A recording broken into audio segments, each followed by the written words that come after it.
आज हम एक्सप्लेन करने जा रहे हैं एक न्यू ऑनगोइंग कोरियन ड्रामा जिसका नाम है डॉक्टर स्लम। सो कहानी के स्टार्ट में हम इस कहानी की मेन लीड हान न्यूल को देखते हैं जो कि एक एनेस्थीसियोलॉजिस्ट डॉक्टर होती है।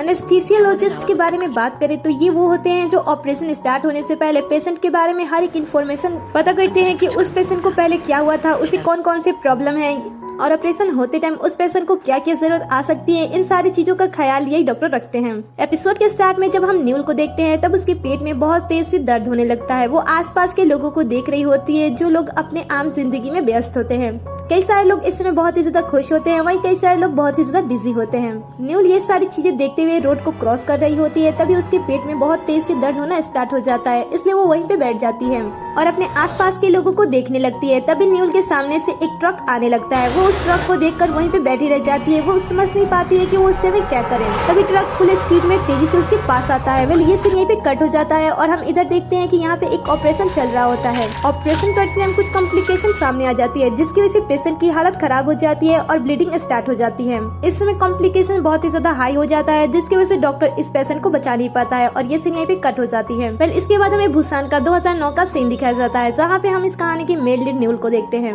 न्यूल इस समय अपने हाई स्कूल में होती है और वो बहुत ही ज्यादा इंटेलिजेंट स्टूडेंट होती है। वो बुसान यूनिवर्सिटी की टॉप स्टूडेंट में से एक होती है और इस बार भी न्यूल ने टॉप स्टूडेंट की लिस्ट में अपनी जगह बनाई थी, इसलिए बैनर यहाँ पे लगा हुआ होता है। यहाँ पे हम न्यूल के मदर को भी देखते हैं जो बहुत ही ज्यादा खुश होती है। साथ ही में हम अंकल को भी देखते हैं, ये भी बहुत ही ज्यादा खुश होते हैं और सेलिब्रेशन कर रहे होते हैं। यहाँ पे हमें न्यूल के मॉम से न्यूल के बारे में पता चलता है कि न्यूल अपना टाइम बचाने के लिए दौड़ते दौड़ते पढ़ाई भी करती है। यही नहीं, वो पूरे दिन में 17 घंटे की पढ़ाई भी करती है और वो सादा खाना भी खाती है ताकि वो उसका खाना आसानी से डाइजेस्ट भी हो जाए और उसका पेट भी तभी शांत रहता है जब वो लंबे समय तक एक ही जगह पर कहीं बैठी रहती है।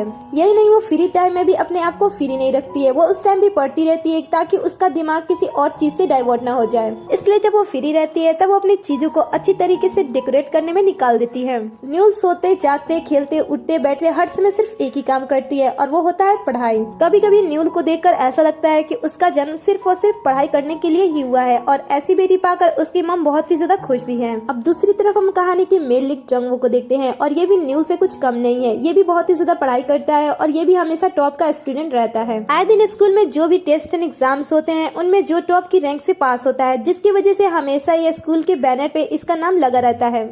जब भी उसका नाम का बैनर लगता है तब वो अपने दोस्तों के सामने ऐसा दिखाने की कोशिश करता है कि मानो इसको कोई भी फर्क नहीं पड़ता है, लेकिन वो अंदर ही अंदर बहुत ही ज्यादा खुश होता है। अब नेक्स्ट सीन में हम न्यूल के घर पे देखते हैं। यहाँ पे उसके डैड के फर्स्ट डेथ एनिवर्सरी थी, इसके लिए उसकी आंट भी यहाँ पे आई हुई थी। जैसे ही न्यूल यहाँ पे आती है ये सारे लोग एक साथ बैठकर खाना खाना स्टार्ट कर देते हैं और यहाँ पे भी न्यूल अपने बुक्स के साथ ही बैठकर खाना खा रही होती है। यहाँ पे न्यूल की बड़ी आंट उसके मॉम से कहती है कि हमें इस फैक्ट्री को बेच देना चाहिए क्योंकि अब इस फैक्ट्री से हमें कोई भी बेनिफिट नहीं हो रहा है। तब न्यूल की मॉम कहती है कि मैं इस फैक्ट्री को बिल्कुल भी बेचना नहीं चाहती हूँ। एक्चुअली में जो न्यूल की मॉम होती है वो इस फैक्ट्री को बेचना नहीं चाहती है क्योंकि इस फैक्ट्री में वो अपने हस्बैंड के साथ काम कर रही थी, इसलिए इस फैक्ट्री में उनके और उनके हस्बैंड की एक साथ यादें हैं और साथ ही ये इनका फैमिली का पुराना बिजनेस है, इसलिए इससे सेंटिमेंट्स जुड़े हुए हैं। यहाँ पे न्यूल की आंट कहती है कि हम इस फैक्ट्री को बेच देते हैं और इसमें जितना भी प्रॉफिट होगा उसका 50% तुम रख सकती हो, बचे 50% में 30% मैं और 20% मेरी छोटी बहन रख सकती है। ये सुनकर न्यूल की छोटी आंट बहुत ही ज्यादा गुस्सा होती है और वो कहती है कि वो 50% रख सकती है, मुझे ये मंजूर है, लेकिन तुम 30% क्यों रखोगी और मैं 20% क्यों रखूंगी। और इसी बात पे इन दोनों के बीच में लड़ाई स्टार्ट हो जाती है। अब यहाँ पे ये दोनों बहुत ही बुरी तरीके से लड़ रही होती है और न्यूल की मॉम इन्हें समझाने की कोशिश कर रही होती है और इनका लड़ाई रोक रही होती है, लेकिन इसी बीच ये सारे लोग न्यूल के ऊपर गिर जाते हैं। बट न्यूल इस समय भी अपनी पढ़ाई को नहीं रोकती है, वो इस समय भी पढ़ाई कर रही होती है और इधर ये दोनों लड़ रहे होते हैं और न्यूल की मॉम इनकी लड़ाई छुड़ा रही होती है। न्यूल यहाँ पे तब तक पढ़ाई करती है जब तक कि उसका समय पूरा नहीं हो जाता है। जब उसका समय पूरा हो जाता है तब वो खड़े हो जाती है और अपने मॉम से कहती है कि हमें इस फैक्ट्री को बेच देना चाहिए। वैसे भी ये फैक्ट्री अभी नुकसान में चल रही है, इस फैक्ट्री को बेच देते हैं और हम सियोल चले जाते हैं। वैसे भी मुझे पढ़ाई करने के लिए सियोल तो जाना ही है ना, तो चलो इस फैक्ट्री को बेच देते हैं और पैसे बांटकर यहाँ से सोल चले जाते हैं और उसके बाद हम इनका चेहरा कभी नहीं देखेंगे। अब इसके बाद न्यूल की फैमिली सोल में शिफ्ट हो जाती है। नेक्स्ट सीन में हमें स्कूल का सीन देखते हैं। यहाँ पे जॉन का फ्रेंड क्लास में दौड़ते हुए आता है और वो सारे स्टूडेंट से कहता है कि हमारे हमारे क्लास में एक न्यू लड़की का एडमिशन हुआ है जो कि भूसान से आई है और वो देखने में बहुत ही ज्यादा सुंदर है। और इंटरेस्टिंग बात तो ये है कि वो भी हमारे जियोंग की तरह टॉप स्टूडेंट के लिस्ट में अपनी जगह बनाती है। अब ये बातें जब जियोंग सुनता है तब वो लिखते लिखते रुक जाता है। तभी उसके फ्रेंड उसके पास आते हैं और उसे कहते हैं कि तुम हमारे स्कूल के टॉप स्टूडेंट हो और अब हमारे स्कूल में एक ऐसी लड़की आ रही है जो तुम्हें टक्कर दे सकती है, तो क्या तुम इस बात को लेकर टेंशन में हो। जियोंग कहता है कि इससे मुझे कोई भी फर्क नहीं पड़ता है। तभी क्लासरूम में टीचर आते हैं, साथ ही उनके साथ न्यूल की एंट्री होती है। न्यूल यहाँ पे सभी स्टूडेंट के सामने अपना इंट्रोडक्शन दे रही होती है। तभी उसकी नजर जियोंग पे पड़ती है और जियोंग भी उसे देख रहा होता है। एक्चुअली में न्यूल इसे पहचान गई थी। वो स्कूल में आने से पहले स्कूल के टॉप स्टूडेंट के बारे में जानकारी हासिल की थी और वहाँ पे उसने जियोंग का फेस देखा हुआ था। अब यहाँ पे ये दोनों बस एक दूसरे को घूरे जा रहे थे। जियोंग उसे देखकर मन में सोच रहा होता है कि इस दुनिया में सिर्फ एक ही सन एग्जिस्ट कर सकता है और वो हूँ मैं। दूसरी तरफ न्यूल भी अपने आप से कह रही होती है कि इस स्कूल में सिर्फ एक ही टॉप का स्टूडेंट रह सकता है और वो हूँ मैं। अब इन दोनों को ऐसे देखकर तो हमें पता चल ही रहा है कि इन दोनों के बीच में अब वार होना स्टार्ट ही है। जब क्लास एंड हो जाता है तब न्यूल पढ़ाई कर रही होती है। तब यहाँ पे सारे स्टूडेंट आते हैं और उसके बारे में बातें करते हैं। वो उससे उसकी पढ़ाई को लेकर उसे क्वेश्चन कर रहे होते हैं, लेकिन न्यूल उसकी किसी भी बात का रिप्लाई नहीं दे रही होती है। तभी फुल स्टाइल के साथ यहाँ पे जियोंग आता है और वो भी उससे सेम ही क्वेश्चन पूछ रहा होता है। यहाँ पे न्यूल चीखते हुए कहती है कि सभी लोग यहाँ से चले जाओ। अब ये सुनकर जियोंग को थोड़ा इंसल्ट फील होता है, इसलिए सारे लोग यहाँ से चले जाते हैं। वेल, समय ऐसे ही धीरे धीरे बीतता चला जाता है और जियोंग और उसके फ्रेंड को न्यूल के नए नए कारनामे देखने को मिलते हैं, जहाँ पे वो देखते हैं कि न्यूल ब्रेक टाइम में एक्सरसाइज करते हुए पढ़ाई कर रही थी। न्यूल ऐसा हमेशा इसलिए करती थी ताकि वो एक ही जगह पे खड़े रहकर पढ़ सके। अब एक दिन क्लास में टीचर एक मैथ की प्रॉब्लम को इन्हें सॉल्व करने के लिए देते हैं, जहाँ पे जियोंग कॉपी में अपने क्वेश्चन को सॉल्व कर रहा होता है। वहीं न्यूल अपने माइंड में इस क्वेश्चन को सॉल्व करने की कोशिश कर रही होती है। जैसे ही जियोंग इस क्वेश्चन को सॉल्व करता है और आंसर बताने के लिए अपना हाथ ऊपर उठाता है, वैसे ही न्यूल इस क्वेश्चन का आंसर देती है। वेल, ये सीन देखकर सारे स्टूडेंट तो हैरान हो जाते हैं कि ये लड़की तो जियोंग से भी ज्यादा फास्ट है।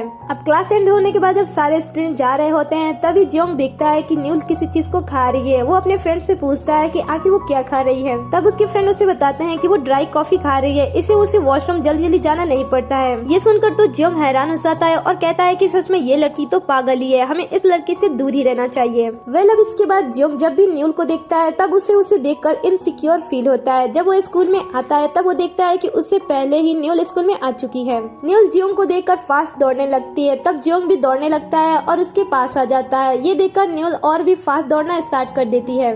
वेल, इन दोनों के जो जीने के तरीके होते हैं वो बिल्कुल ही अलग होते हैं। जहाँ पे न्यूल हमेशा मूव करने की कोशिश करती रहती थी, वहीं पे जियोंग का ऐसा मानना था कि समय हमेशा बदलते रहता है और जैसा आप जिंदगी से चाहते हो वैसा बिल्कुल नहीं होता है। वेल, समय ऐसे ही बीतते जाता है और साल 2023 आ जाता है। यहाँ पे हम जियोंग को देखते हैं जो कि वो इस समय एक प्लास्टिक सर्जन डॉक्टर बन चुका होता है और वो इस समय बहुत ही ज्यादा फेमस होता है। उसके यूट्यूब चैनल भी होता है और उसके यूट्यूब चैनल पे अभी 1 मिलियन सब्सक्राइबर भी होते हैं और इसके साथ ही उसके काफी सारे क्लिनिक भी होते हैं। खैर, इसके बाद हम जियोंग को एक इवेंट में देखते हैं जहाँ पे वो अपने कॉलेज के काफी सारे फ्रेंड से मिलता है, जिनमें से एक का नाम देक्यो होता है जो कि जियोंग को बिल्कुल भी पसंद नहीं करता है। वेल, इसके बाद ये सारे लोग साथ में मिलके बैठ रहे होते हैं और यहाँ पे देक्यो अपने लिए एक सीट रखता है, लेकिन वहाँ पे जियोंग कुर्सी को खींचकर बैठ जाता है। खैर, इसके बाद देक्यो अपने लिए वाइन भर रहा होता है। तब जियोंग भी अपने ग्लास को आगे कर देता है। ये देखकर देक्यो गुस्सा हो जाता है और उसे कहता है कि मैं ये चेयर अपने लिए लाया था, तुम्हारे लिए नहीं, और ना ही मैं ये वाइन तुम्हारे ग्लास में भरने वाला हूँ। तुम्हें ऐसा क्यों लग रहा था कि ये सारी चीजें मैं तुम्हारे लिए कर रहा हूँ। ये सुनकर जियोंग खड़ा हो जाता है और वो उससे सॉरी कहता है और वो उससे कहता है कि मुझे लगा था कि ये सारी चीजें तुम मेरे लिए कर रहे हो। वेल, तुम बैठ जाओ, मैं तुम्हारे लिए वाइन सर्व कर देता हूँ। यहाँ पे देक्यो उसे एक सलाह देता है और कहता है कि जो कुछ भी तुम कर रहे हो उसे बंद कर दो, नहीं तो इससे तुम्हें बहुत ही ज्यादा नुकसान हो सकता है। खैर, जैसा कि देक्यो ने जियोंग को कहा था, इसका बिल्कुल ही उल्टा हो जाता है। यहाँ पे हम जियोंग को देखते हैं जो कि उसके पास मिनिस्टर आते हैं और उसे बेस्ट प्लास्टिक सर्जन के तौर पे उसे अवार्ड देते हैं। ये देखकर जियोंग तो बहुत ही ज्यादा खुश होता है, वहीं देक्यो ये सारी चीजें देखकर बहुत ही ज्यादा जल रहा होता है। खैर, इसके बाद हम नेक्स्ट सीन में योंग को उसके स्कूल फ्रेंड किम और योंग के साथ देखते हैं। यहाँ पे हमें पता चलता है कि यही दोनों हैं जो जियोंग के यूट्यूब चैनल को हैंडल करते हैं। यहाँ पे ये दोनों उसे पूछ रहे होते हैं कि क्या तुम रियूनियन पार्टी में आओगे। जियोंग मना कर देता है और कहता है कि मैं नहीं आ सकता हूँ, क्या पता उस दिन मुझे कोई इमरजेंसी सर्जरी करनी पड़ जाए।